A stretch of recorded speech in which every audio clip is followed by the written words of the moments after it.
Welcome back to Fickle Sports. We're back with another Premier League predictions video. Now, if you are here looking for your scores for game week 26, hold on to your horses. They'll be with you in the next video. So it is Burnley versus Leicester. And in Burnley's last game, it was that 4-0 loss to Tottenham. And I feel for Burnley. I really do feel for Burnley. And I'll tell you why. What happened is when they come out, they actually started pressing. And I thought to myself, wow, this is Burnley are really going for it here. This could be a really entertaining game. What are they doing? And it's something you don't expect from Burnley, and then they fell asleep defensively. Gareth Bale comes into form, he gets a tap in, and it just all went to shit basically for Burnley. That is the only way we can describe it. But I'd say full credit for Burnley, because I think they did, for the first few minutes, they did come out, they did look like they were going to press and really try and cause Tottenham problems, and they just got undone by like kind of a little bit of quality, and it, as I say, all went to shit from there. But yeah, not a great result for them. Do you think Sean Dyche in the dressing room was like, see, that's why we don't press, that's why we sit? It's like, next time we're playing a 6-4-0, right? I don't want no arguments against this. That's what he's Chris Wood done. is at centre back. Yeah, that's it. It's done. For Leicester, that was a tough game against Arsenal. I felt that Leicester started really well. You know, they pressed Arsenal, trapped them, and got the early goal. I just thought that they sat a bit too deep and invited the pressure on from Arsenal, which, you know, isn't a bad tactic, because Arsenal have always got a mistake in them, and like if you sit and counter attack, but at the end they lost quite a few players. Harvey Barnes missing 6 weeks, that took a lot of their bite out of the game, and then Johnny Evans as well. So like these injuries are mounting for Leicester, and it's very hard for them to maintain their level without these key players. So just get the players fit and see if you can ride out a couple more points to make sure they're in the top four. What's your prediction for this one? I'm going with Leicester on this. I still feel like they've got the quality for this, so I'm going 2-1 Leicester. Yeah, I'm going 1-0 Leicester. I think if you remember early in the season when they had all those injuries, they seem to deal with it quite well. So I'm thinking that maybe they might be able to cope with the injuries again. Next up is Sheffield United versus Aston Villa.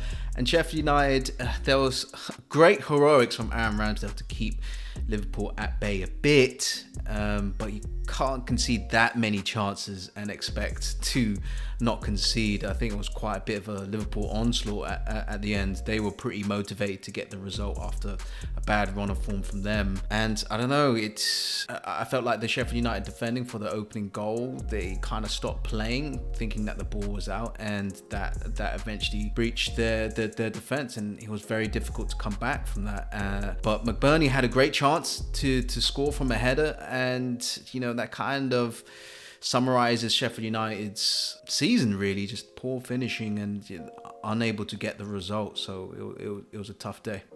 You know what, I was about to say, Gary, that Ramsdale wasn't the only superhero this weekend, but you know what, I'm not going to say it. Do you know why? Do you know Martinez won man of the match for the Aston Villa game versus Leeds?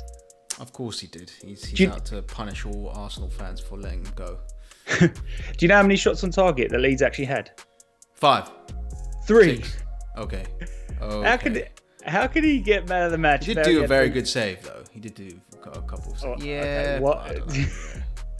Look, I think for Aston Villa, I think it was a good result for them. I don't think it was a fantastic game. I think, especially for the neutral, as you was watching it, I'd say there was one good chance each per team. It was just Aston Villa that converted theirs, whereas Leeds, I think it's Rafinha with that header, it wasn't able to convert that into a goal. But yeah, not a great game, but I think Aston Villa will definitely walk away happier of the two. Obviously, they got 3 points. Don't know why I said that. Aston Villa, happy. Score prediction. Yeah, let's move on. I'm going with Aston Villa. Yeah, I can't go for Sheffield United the way they are at the moment. I'm going Aston Villa 3-1. I'm going Aston Villa 2-0. I just can't see Sheffield United finishing off their chances, but you know, the jinx might come home to roost. Next up is Crystal Palace versus Man United. And for Crystal Palace, I feel like as tough as that was a watch for Crystal Palace fans, there are some positives. Like, you're playing with a lot of players who are out and you should be coming back, so hopefully that will boost their performances. And at the end of the day, 2 games where, you know, you probably will people say didn't deserve to win it, got 4 points out of. I think like Crystal Palace, again, defended really well. Cahill did really well to do that block by Anderson, and Guy he's showing what a very good goalkeeper he is. And Roy Hodgson and Crystal Palace, I think you just have to accept where you are at the moment. Not a lot of players at the moment, just frustrate teams, try and get those clean sheets, and are doing a very effective job at getting points. For Manchester United, it was that 0-0 draw with Chelsea. And before I get onto the incident, which I know that everyone will probably want to touch on, I just want to say this. If you cast your mind back, if you go all the way back to October of last year, you may remember it was 0-0 in the reverse fixture.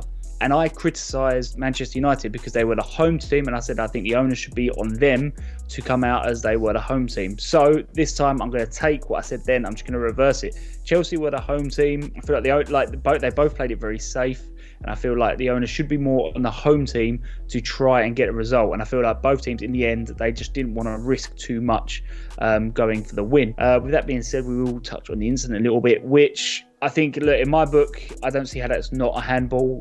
You know, like, I know he hasn't meant it, like 100%. Yeah, but he's basically playing basketball. He just delicately touched it with his hand for some reason. It's the way it's like kind of, it's like the world's worst handball. Yeah, it's the campus handball ever. That should have been called a handball, but he's hands in an unnatural position for me, so I think it should have been given. But I think United will be happier of the two, and they'll be looking to get all 3 points in this game. Score prediction. Who are you going for? I'm going to go Man U, and I'm going to go 2-1. You know, Crystal Palace, they've done them at Old Trafford. I'm going for a very frustrating 1-1. Next up is Fulham versus Tottenham, and for Fulham are playing well. They're playing well. I felt like they really should have got the result against Crystal Palace.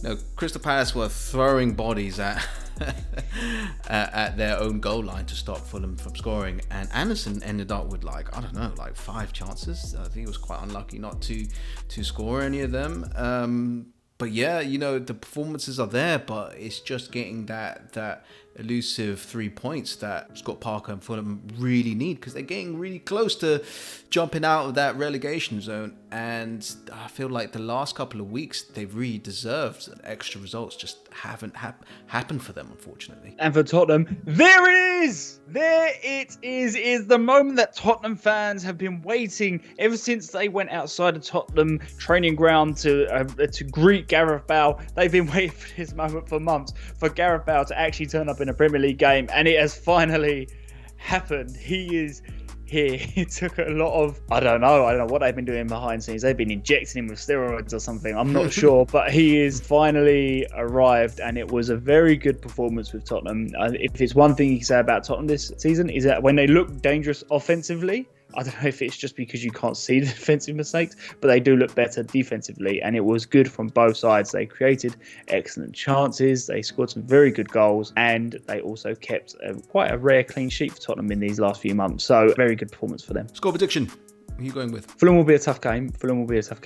But I think they do like to kind of play out. They like to play good football, and that might work into Tottenham's hands a little bit. So I'm going 3-1 Tottenham. Wow. I'm going 2-1 Tottenham here. I think Fulham will play well, but Tottenham have the better strikers that can finish off chances. So yeah, unfortunate. I think I'm on the same vibe as you with that one. Next game is West Brom versus Everton. And come on, West Brom fans, let's be honest. Look, I say it quietly, I don't care. You should not have won that game. That's the magic. That's the magic of Sam Allardyce. He wields it. I don't know how, but he does. Let me say it again. You should not have won that game through no fault of your own. I am not criticising West Bromwich Albion right now. This is not about West Brom, but you should not have won that. 2 penalties. One hit the post. Wow. One hit the bar. And then to cap it off, the referee blows his whistle early, therefore meaning the goal had to be disallowed. Damn it. That's crazy. That's the type of stuff you see on Football Manager. You don't see it in real life. You know what? It's worse than that, Gary. You don't see it in Football Manager because Football Manager actually works better than the fucking officials, right? Yeah, that's true. In the Premier League. Look, it wasn't a great performance by you guys, but who cares? 3 points. Big Sam would have ordered 7 large chips and he would have enjoyed himself that night. That is exactly, I think, what he bought Big Sam in for. 3 points. You know, it's still a little bit, you know, you're in a danger zone. You need more results like that, if anything. But, you know, 3 points is 3 points and going home happy. For Everton, it was that 1-0 win against Southampton, and that's no matter what, that's a great win. Like Richarlison, maybe he's hitting form properly after you know that great performance against Liverpool. Hopefully he can score more goals towards the end of the season. Got a game in hand over it's Liverpool and Chelsea and West Ham, so it's like this top 4 is within touching distance, and like it's just have to remain consistent. You know, it doesn't matter how the wins come, because this stretch is like going to be difficult.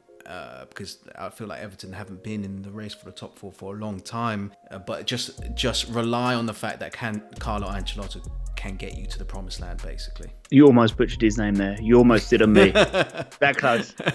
I should do the eyebrow just to, you know, make everyone know that I'm talking about Carlo Ancelotti. But score prediction, who are you going for? Well, no, I have to go Everton. I think I'm going 1-0 Everton. I'm going 2-0 Everton. I think that, yeah, they just got the quality of the West Brom as much as West Brom got their lucky win. That's probably West Brom's lucky win, and that's it. Next up is Liverpool versus Chelsea, and Liverpool, no matter what happened in the game, the most important thing was getting the win, right? It can bounce off anyone's arse. It could be an own goal. Like Sheffield United could abandon the match and it'll be a 3-0 default win to Liverpool. That was the most important thing. Wait, you're telling a Liverpool fan it can bounce off of anything? Liverpool fans will tell you that. They are the team. You have to remember, they're the team who conceded because of a beach ball. They don't care where it comes off of, right? Exactly. They will tell you. They will tell you, Gary. Beach balls, someone else's balls, doesn't matter. That was the win. If it goes in, it counts. That's it.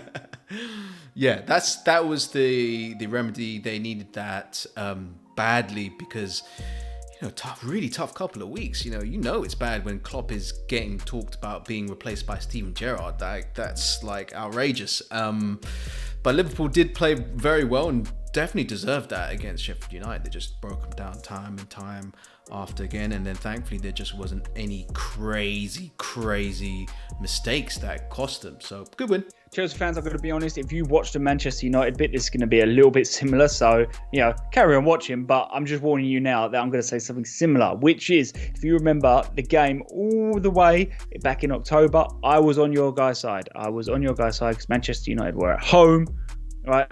And the onus is on them, I thought, to get the attack. This time, Chelsea fans, the onus was on you guys. And I really felt that, you know, don't get me wrong, it was kind of a little bit of that Tuchel ball. You know, they did have more possession, but they never put themselves in any dangerous kind of positions. I don't think they put too much forward. They're a little bit too wary of Manchester United on the counter-attack. And, you know, you did sort of get away with one a little bit with that handball. But, you know, that was pretty wild to get away with that one. But, you know, if it was against any other team, I'd be calling foul. But because it's Man United, and they basically have a penalty handicap every single game, it's quite funny that it happened to them. Yeah, it's like maybe the refs all got together and decided we should probably even it out a little bit. Just a tiny bit. What's your prediction? You know what? I think Chelsea are going to win this. I really think Chelsea are going to win this. They're going to win this 2-1. I'm gonna Uno reverse it, and I'm gonna go for 2-1 Liverpool. And that is all from us at Fickle Sports. A last minute reminder that if you want to see your scores from this game week, then you need to tune into our next video. And that is a goodbye from me, my hair, and Gary. See you later.